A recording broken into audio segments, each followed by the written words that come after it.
तो light chapter का revision start करते हैं। तो सबसे पहले चीज तो ये आती है कि व्हाट इज लाइट। तो लाइट एक इलेक्ट्रोमैग्नेटिक वेव है। कि लाइट देखा जाए तो बोथ पार्टिकल नेचर भी शो करती है, वेव नेचर भी शो करती है। तो पहला क्वेश्चन तो ये था कि light both wave and particle है। पार्टिकल नेचर हमें दिखाई दे जाता है फोटो इलेक्ट्रिक इफेक्ट से, और वेव नेचर हमें दिखाई दे जाता है ये जो डिफ्रेक्शन ऑफ लाइट होता है इसकी वजह से। अब सीधा हम आते हैं रिफ्लेक्शन ऑफ लाइट पे। ठीक है, तो रिफ्लेक्शन ऑफ लाइट, तो लाइट के बारे में अभी तक हमने ये देखा कि लाइट एक इलेक्ट्रोमैग्नेटिक रेडिएशन है। कुछ इस तरीके से इलेक्ट्रिसिटी एंड मैग्नेटिज्म दोनों का मिक्स है एक तरीके से। अब ये वेव है कि पार्टिकल है, तो इसके अलग अलग थ्योरीज रहे। तो हम जैसे देखते हैं कि अगर दो जगहों से लाइट आ रही हो, तो अगर लाइट पार्टिकल होती तो कुछ ना कुछ चीजें टकरा के इधर उधर जाती, ऐसा लेकिन नहीं होता है। तो यहां से ये लगा कि नहीं, लाइट वेव है पूरी तरीके से। डिफ्रैक्शन ऑफ लाइट, कि लाइट जब दो ऐसे स्लिट से गुजर रही है तो कैसे डिफ्रैक्ट हो रही है, तो वेव्स का फॉर्म है diffraction of light. Interference pattern बनाती है लाइट, तो इससे हमें वेव फॉर्म ऑफ नेचर दिखाई दे जाता है लाइट का। और फिर इसके बाद जब फोटो इलेक्ट्रिक इफेक्ट हमने स्टडी किया कि एक डेफिनेट फ्रीक्वेंसी ऑफ लाइट अगर फॉल करती है किसी मटेरियल पे, तो उस मटेरियल से इलेक्ट्रॉन्स इंस्टेंटेनियसली स्ट्राइक मतलब निकलते हैं। तो इससे हमें पता चलता है कि लाइट पार्टिकल नेचर भी शो करती है। तो पार्टिकल होते हुए भी वेव है और वेव होते हुए भी पार्टिकल है। इलेक्ट्रोमैग्नेटिक स्पेक्ट्रम एक चीज आती है कि लाइट जो इलेक्ट्रोमैग्नेटिक वेव है, तो इलेक्ट्रोमैग्नेटिक ये होता क्या है। तो हमारे आसपास ऐसे इलेक्ट्रोमैग्नेटिक वेव्स भरे हुए हैं। इन्हीं इलेक्ट्रोमैग्नेटिक वेव्स का यूज करके हमारा रेडियो चलता है, हमारे बाकी सारे इंस्ट्रूमेंट्स अप्लायंसेस चलते हैं, एक्स रेज, अल्ट्रावायलेट रेज, ये सब के सब फॉर्म्स ऑफ लाइट है।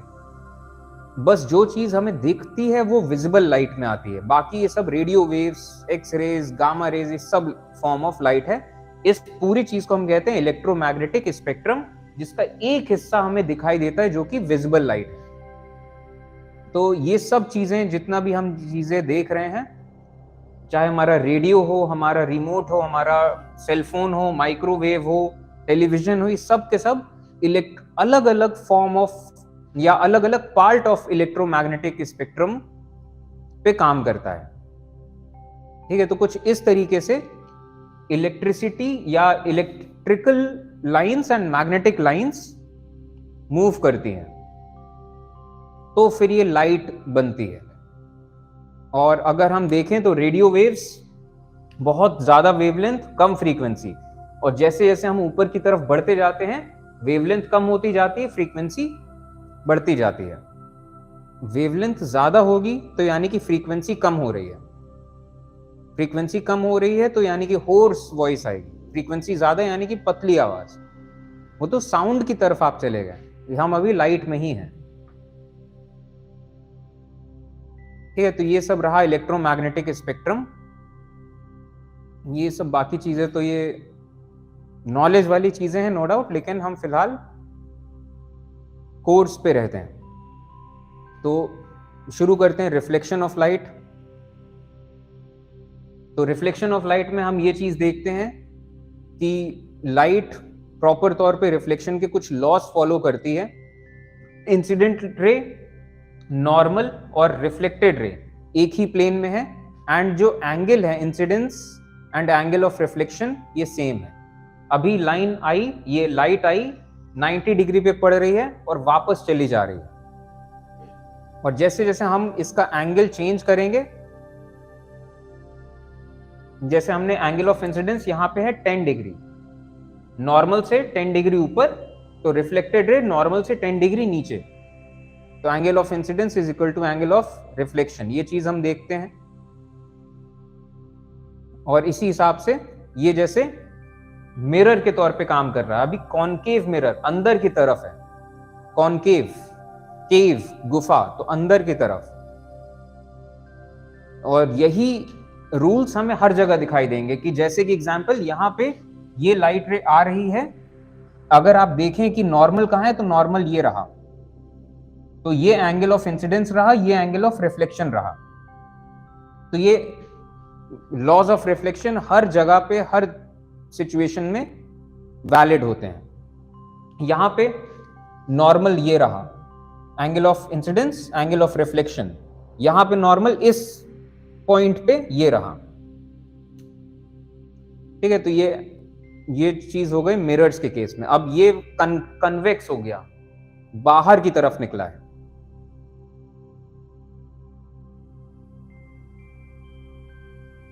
तो मिरर्स, कनकेव मिरर कन्वर्ज कर रहा है, तो कनकेव मिरर को हम कहते हैं कन्वर्जिंग मिरर। और ये जिस जगह पे कन्वर्ज कर रहा है, इस जगह को हम कहते हैं फोकस। और ये सर्किल अगर हम पूरा कर दें, ये जो गोल सा जो ये मिरर है, इसको हम पूरा कर दें, तो ये सर्किल का जो सेंटर होगा वो होगा सेंटर ऑफ कर्वेचर। और ये जो पॉइंट है इसको कहेंगे pole, and pole and centre of curvature के बीच में होता है फोकस।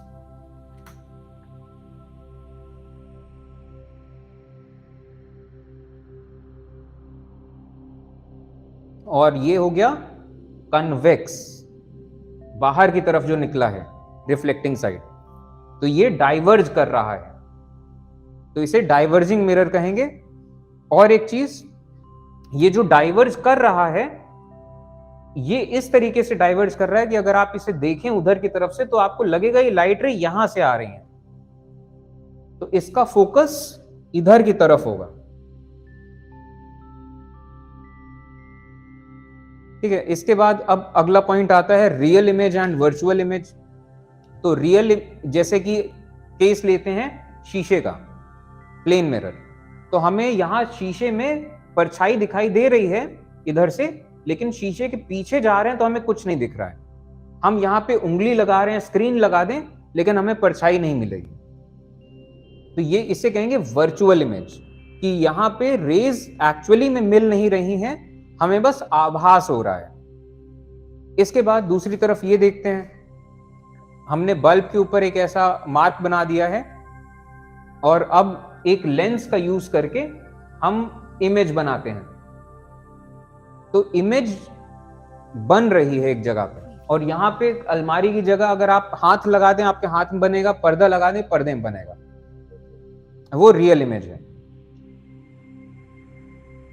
और रियल इमेज कब बनती है? जब एक्चुअली में लाइट रेज मिलती हैं एक दूसरे से। और एक और चीज, रियल इमेज बनती है जब भी, तो रियल इमेज इन्वर्टेड होती है, वर्चुअल इमेज जो है वो इरेक्ट होती है। जैसे ये इरेक्ट इमेज है,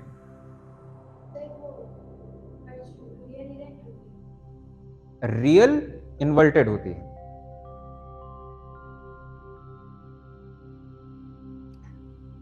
अब शुरू करते हैं कनकेव मिरर्स। तो ये जैसे कनकेव मिरर है, और ये एक बॉल है, ऊपर येलो है, मतलब ऊपर ये ऑरेंज है, नीचे ब्लू है, और ये करीब करीब फोकस पे है, करीब करीब। जैसे जैसे हम पास ले गए मिरर के, तो देखिए ऑरेंज ऊपर है, ब्लू नीचे है। अब हम जैसे जैसे इसको पास लाएंगे, मतलब दूर ले जाएंगे, फोकस पे आते आते ये इमेज बड़ी होती जा रही है, फोकस एंड पोल के बीच में है अभी, और मिरर है कनकेव, अंदर की तरफ। तो जैसे जैसे हम इसे फोकस के पास ला रहे हैं, इमेज बड़ी होती जा रही है, और फोकस पे आते इमेज इतनी बड़ी हो रही है कि डिस्टॉर्ट हो रही है, और फोकस से दूर लाने पे इमेज इन्वर्ट हो गई। और जैसे जैसे आप फोकस से दूर जा रहे हैं, इमेज छोटी हो रही है, सेंटर ऑफ कर्वेचर के आसपास पहुंचने पे इमेज सेम साइज की हो गई, और सेंटर ऑफ कर्वेचर के दूर और जा रहे हैं आप, तो इमेज फिर से छोटी होती जा रही है, लेकिन इन्वर्टेड है। तो ये कनकेव मिरर, इस तरीके से आपको याद रह सकता है कनकेव मिरर। अभी मिरर और ये आदमी अभी दूर हैं, सेंटर ऑफ कर्वेचर के बियॉन्ड, तो ये आदमी उल्टा दिखाई दे रहा है। जैसे जैसे हम ये पास लाएंगे, आदमी की इमेज बड़ी होती जा रही है, फोकस पे आते आते तक इमेज डिस्टॉर्ट होने लगेगा, एंड फोकस से दूर जाते ही फिर से वो इरेक्ट इमेज बनाएगा। क्यों? आदमी बिल्कुल सीधा है तो इमेज भी सीधे ही दिख रही है। क्यों? क्योंकि फोकस एंड पोल के बीच में है हम। और ये कनकेव मिरर जो है, इन्फिनिटी से अगर स्ट्रेट लाइंस आ रही हो तो फोकस पे कंसंट्रेट करते हैं। तो फोकस पे अगर आप एक कागज रखें तो देखिए जल गया कागज, और ये इतनी गर्मी इनफैक्ट प्रोड्यूस करता है। कागज क्या, आप यहाँ पत्थर रख दें तो पत्थर भी पिघलने लग जाएगा एक पॉइंट पे आके। अब कनकेव मिरर, इसका ये पूरा ये टेबल बनता है, ये टेबल जरूर ध्यान रखिएगा। सेंटर ऑफ कर्वेचर के बियॉन्ड है,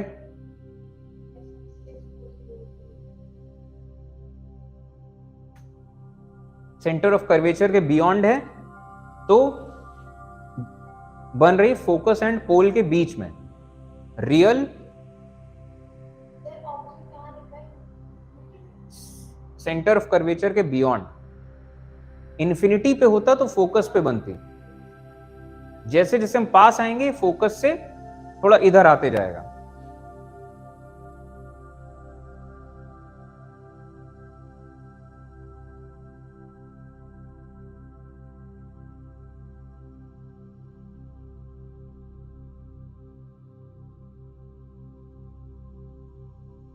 ठीक है, ये पूरा टेबल अब हम पूरा एक एक वो तो नहीं देख सकते क्योंकि ये सब चीजें हम पहले देख चुके हैं।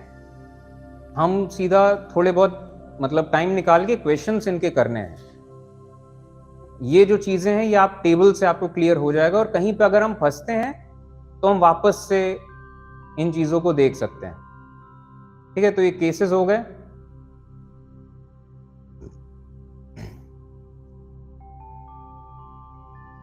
और एक वर्चुअल इमेज इसमें बनती है, सारी रियल इमेज बनेगी। जब फोकस और पोल के बीच में होगा तो हम देखेंगे कि कहीं पे भी इमेज नहीं बन रही है, और इमेज बन रही है इसके अंदर, virtual image, virtual and direct image. ठीक है, तो ये केस हो गया। ये इकलौता केस है ऐसा कनकेव मिरर का, इकलौता केस है जिसमें इरेक्ट एंड वर्चुअल इमेज बन रही है, और साइज काफी एनलार्ज्ड है। और इसी प्रिंसिपल का यूज करके कनकेव मिरर के यूजेस हैं। हमने ये देखा कि अगर पोल और फोकस के बीच में ऑब्जेक्ट हो तो वो सीधी इमेज बनेगी और बड़ी इमेज बनेगी। तो इस चीज का यूज करते हैं ये डेंटिस्ट लोग। तो डेंटिस्ट मिरर जो है ये इस तरीके से टेढ़ा मेढ़ा होता है कि ये गाल को खींचने और ये इसलिए भी काम आता है, और साथ ही साथ ये इरेक्ट वर्चुअल इमेज बनाता है जो कि काफी एनलार्ज्ड होती है। तो आप दांत के पास में इसको लगाएंगे तो आपको दांत बहुत बड़ा सा दिखेगा और सीधा दिखेगा, तो आपको मतलब आइडिया लेने में ज्यादा दिक्कत नहीं होगा उसका। तो डेंटिस्ट मिरर क्या होता है, कनकेव, ये जैसे आप देख पाएंगे तो दांत जितना था उससे और बड़ा दिखा रहा है, और जो जैसा है वैसा का वैसा दिखा रहा है, इरेक्ट, ना उल्टा कर रहा है ना छोटा कर रहा है। अभी यहीं पे कन्वेक्स मिरर होता तो कन्वेक्स मिरर बाहर की तरफ होता है, तो वो आसपास की सब चीजें उतनी सी भी जगह में दिखा देता। तो हम कन्वेक्स लगाते तो हमें पूरा जबड़ा दिखाई दे रहा होता है। यहाँ पे तो सिर्फ 2 दांत दिख रहे हैं, 2-2.5 दांत दिख रहे हैं। या कन्वेक्स होता तो पूरा यहां से यहां तक का जबड़ा दिख रहा होता हमें, और जब जबड़ा दिख रहा होता तो दांत जिसमें कुछ कीड़ा लगा है वो सब इतना छोटा दिखता, कोई यूज ही नहीं है। तो कनकेव, तो डेंटिस्ट मिरर, कनकेव मिरर। और बाकी इस चीजों के भी काम आता है, इनडायरेक्ट इल्यूमिनेशन जैसा है। और इसके कनकेव में क्या है कि हम एक इसका जानते हैं कि फोकस में कोई चीज लगाई जाए तो इन्फिनिटी पे रेज मारेगा। तो टॉर्च, हेडलाइट, इन सब चीजों में बल्ब को फोकस पे रखा जाता है, तो जो रेज टकराती हैं वो इन्फिनिटी की तरफ जाती हैं। तो फ्लड लाइट्स और ये सब। अब आता है कन्वेक्स मिरर। ठीक है, कन्वेक्स मिरर, ये कन्वेक्स मिरर है, और ये अगर एक पूरा सर्किल हो तो कन्वेक्स का मतलब ये बाहर की तरफ निकला हुआ है, इसका जो भी फोकस है, ये पहला ब्लॉक इसका फोकस है, ये दूसरा ब्लॉक इसका सेंटर ऑफ कर्वेचर मान लीजिए। तो अब जरा देखते हैं, ये वर्चुअल इमेज है, इरेक्ट इमेज है। और जैसे जैसे दूर जाते जा रहे हैं इमेज छोटी होती जा रही है, लेकिन अभी भी इरेक्ट है, और दूर चले गए लेकिन अभी भी इमेज इरेक्ट ही है। ये जैसे हमें दिखाई देते हैं,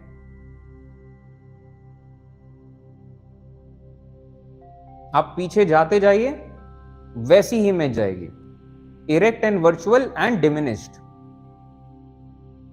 और इस वजह से ये जैसे एक्सपेरिमेंट करते हैं कि कन्वेक्स मिरर के आगे हम कैंडल को कहीं पे भी आगे पीछे कर लें, मोर और लेस इमेज वही रहेगी।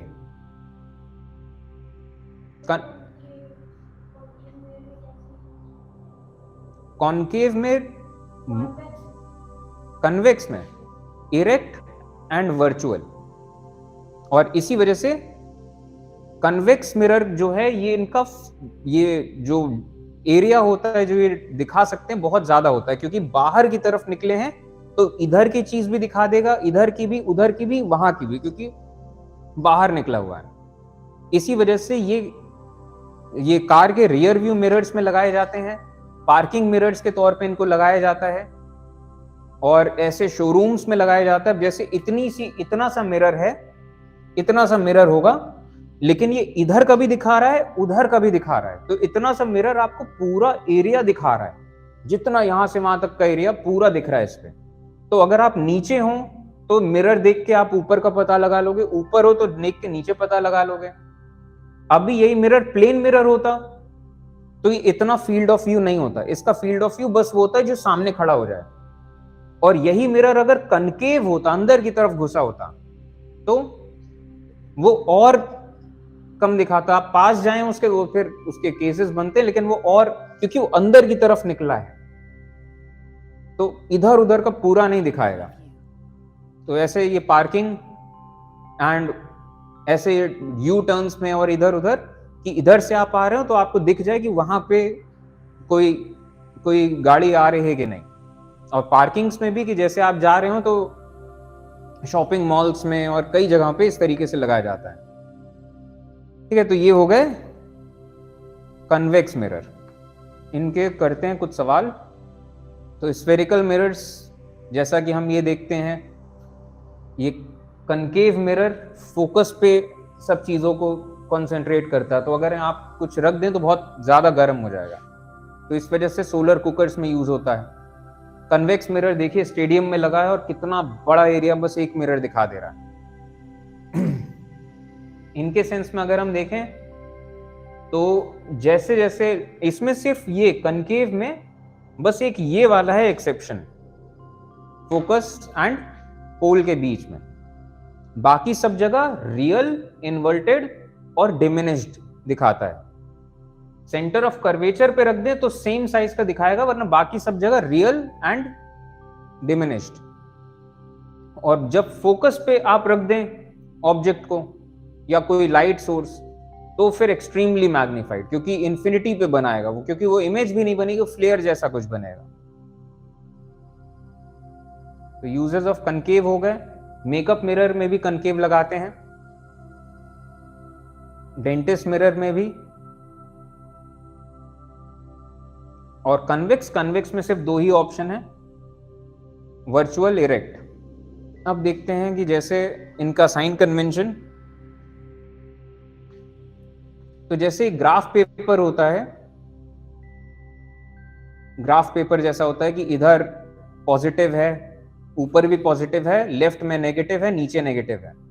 तो मोर और लेस वही कन्वेंशन यहां रहता है कि इसको हम ओरिजिन पॉइंट मानते हैं। इधर की सब चीजें पॉजिटिव हैं, इधर की सब चीजें नेगेटिव हैं, ऊपर की सब चीजें पॉजिटिव हैं, नीचे की सब चीजें नेगेटिव हैं। और यहां से मैग्निफिकेशन का एक फॉर्मूला आता है, एक तो मिरर फॉर्मूला आता है। इसमें ये जैसे कनकेव है, कनकेव का फोकस मिरर के इधर होगा, सेंटर ऑफ कर्वेचर भी, तो इसका फोकस हमेशा नेगेटिव होगा। तो किसी सवाल में अगर कनकेव मिरर लिखा हो और फोकस 15 सेंटीमीटर लिखा हो तो बाय डिफॉल्ट वो समझ में आ जाना चाहिए ये -15 है। और यहीं पे कन्वेक्स में अगर देखें तो कन्वेक्स में लाइट यहां से आएगी, इधर चली जाएगी और हमें लगेगा कि लाइट आ रही है यहां से, तो इसका फोकस पॉजिटिव की तरफ होगा। यहां से मिरर फॉर्मूला आता है, mirror formula 1/f = 1/v + 1/u। तो यहां से अगर हमें ऑब्जेक्ट 3 पैरामीटर हैं, ऑब्जेक्ट डिस्टेंस, इमेज डिस्टेंस और फोकस, 3 में से 2 चीजें दी रहेंगी, तीसरा पूछा जाएगा। और इसके बाद एक फॉर्मूला है लीनियर मैग्निफिकेशन। इसका मतलब कि मैग्निफिकेशन यानी कि कितना ज्यादा बढ़ रहा है उसका साइज। तो कोई चीज जितनी भी बड़ी है उसकी इमेज उसके मुकाबले कितनी है। अगर उसकी इमेज उस ऑब्जेक्ट के साइज के मुकाबले ज्यादा है तो यानी कि वो मैग्नीफाई हो रहा है, तो यानी कि मैग्निफिकेशन वैल्यू 1 से ज्यादा होगी। ठीक है, अगर इमेज और ऑब्जेक्ट सेम साइज के हैं यानी कि मैग्निफिकेशन की वैल्यू 1 है, और वो इमेज किस साइज की है, 100% साइज की है। इमेज बड़ी है ऑब्जेक्ट से यानी कि मैग्निफिकेशन की वैल्यू 1 से ज्यादा है, जैसे 1.5 टाइम्स हो गई तो यानी कि 1.5 गुना यानी कि 150%।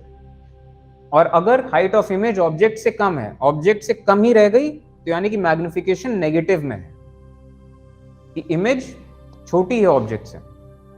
तो ये इसका फॉर्मूला होता है height of image upon height of object.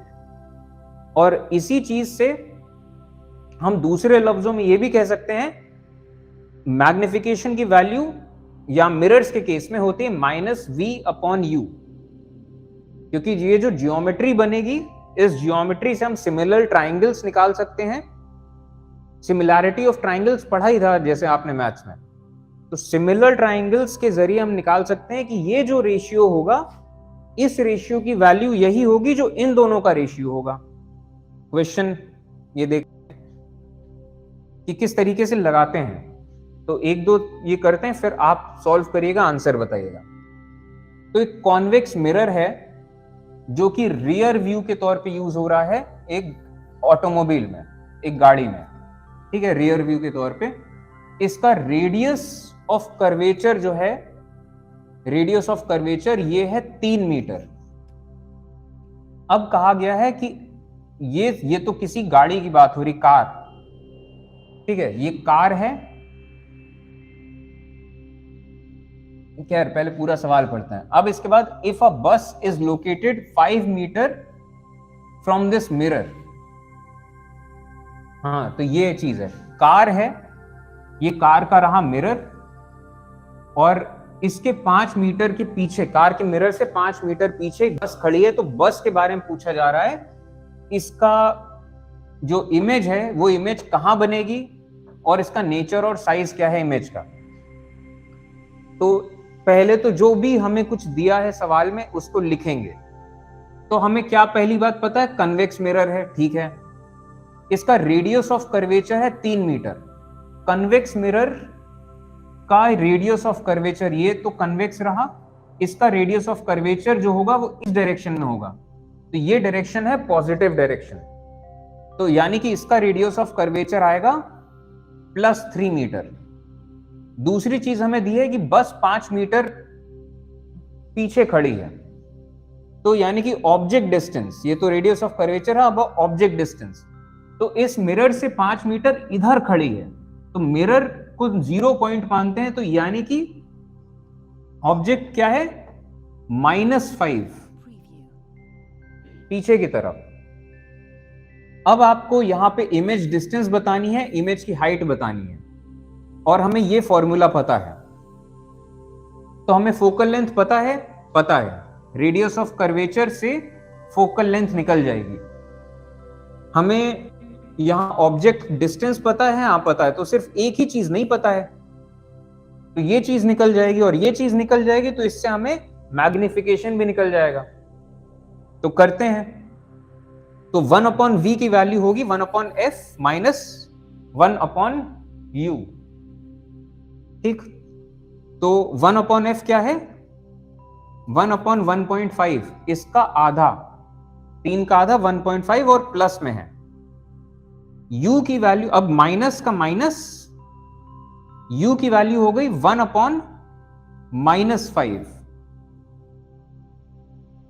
तो माइनस माइनस हो जाएगा प्लस, और हम इस चीज को सॉल्व करेंगे तो हमारा आंसर ये सब सॉल्व करके आएगा +1.15, और प्लस वैल्यू का मतलब ये है कि जो इमेज बन रही है वो इस मिरर से 1.15 की दूरी पे है,